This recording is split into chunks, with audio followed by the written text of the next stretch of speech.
Bonjour à tous, Marie-Pierre Duquette, libraire secteur jeunesse à la librairie Monet. Je vais vous présenter les incontournables du mois de septembre pour le préscolaire. Je commence en fait par vous présenter des petits bijoux qu'on n'a pas pu vous présenter qui sont sortis cet été. Puis après, je vais vous présenter les incontournables de septembre. Donc, on y va avec Petit Monet chez Nathan. Donc, Tralala, c'est une petite collection d'éveil à l'art pour les tout petits. On a vraiment un coup de cœur pour celui-ci. C'est peut-être parce qu'on est la librairie Monet. Mais c'est vraiment mignon les illustrations parce qu'on peut bouger une partie du tableau du peintre Monet, donc dans chacune des œuvres qui sont présentées. Donc, quelle belle façon pour les tout petits de déjà commencer à découvrir les œuvres d'art. Je vous en montre une dernière ici avec le beau. Voilà, parapluie.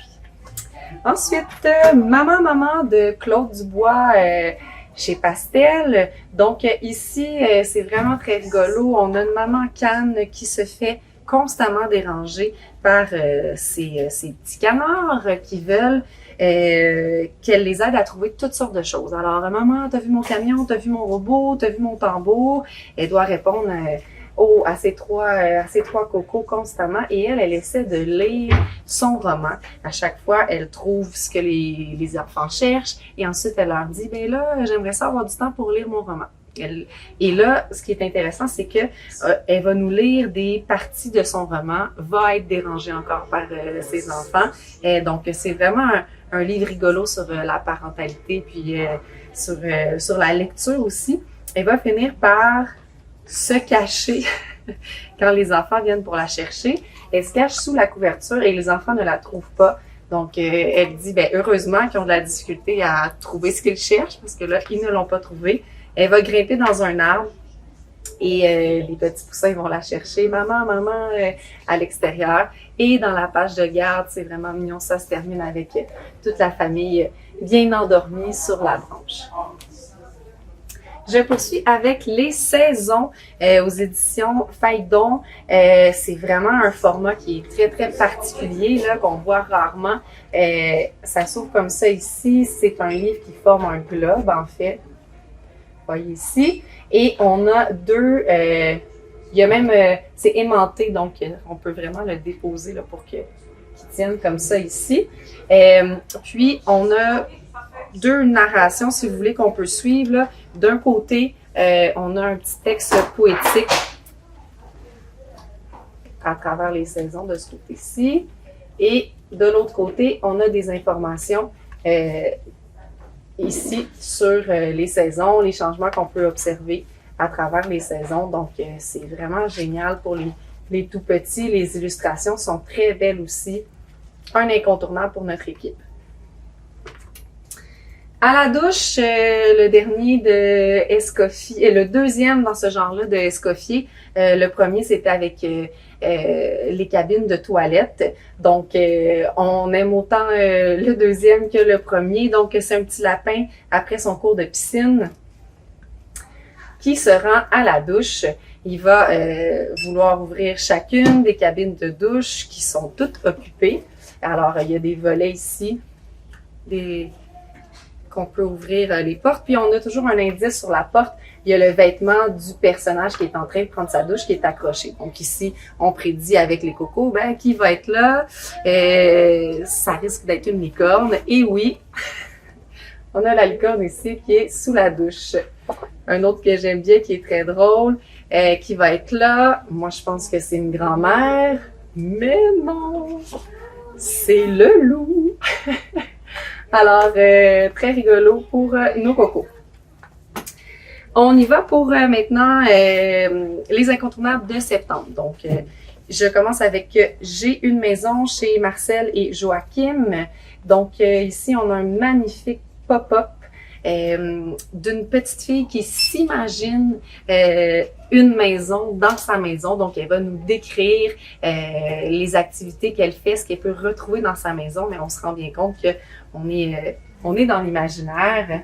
Donc, regardez ici, à la première page, on a sa maison, son quartier, comme ça ici. Et ensuite, on va découvrir des éléments qu'elle imagine. Par exemple, ici, On voit vraiment 2 étages.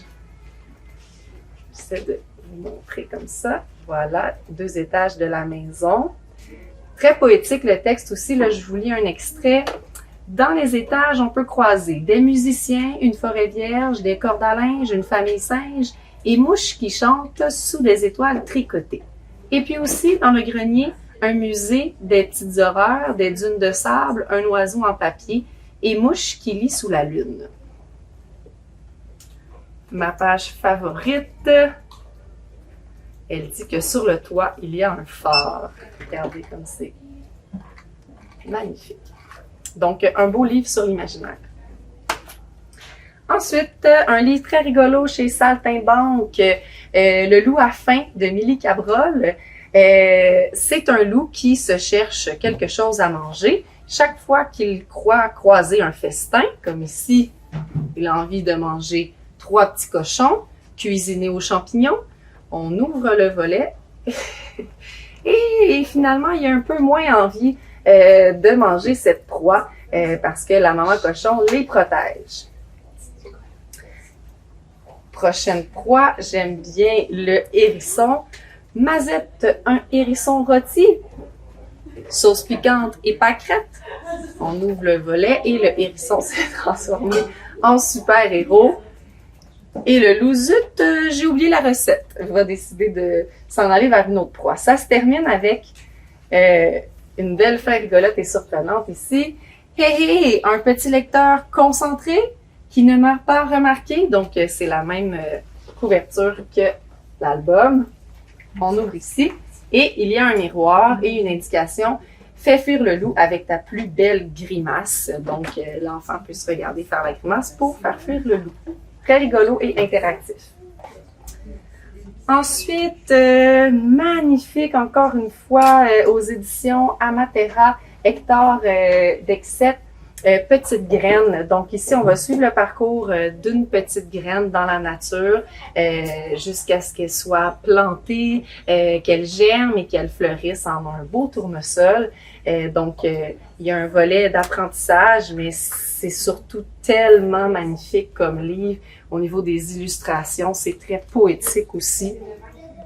Donc, on est entre l'histoire et le documentaire, je vous dirais, là, mais c'est vraiment un livre qui est impressionnant visuellement.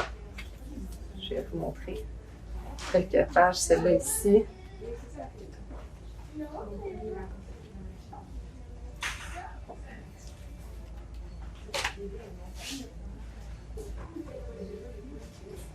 Voilà. Donc, très belle œuvre à découvrir.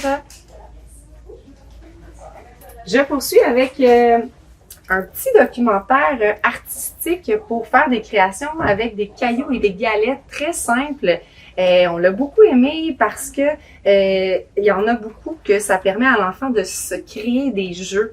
Alors, comme celui-ci, où on donne la marche à suivre pour faire un jeu de domino coccinelle.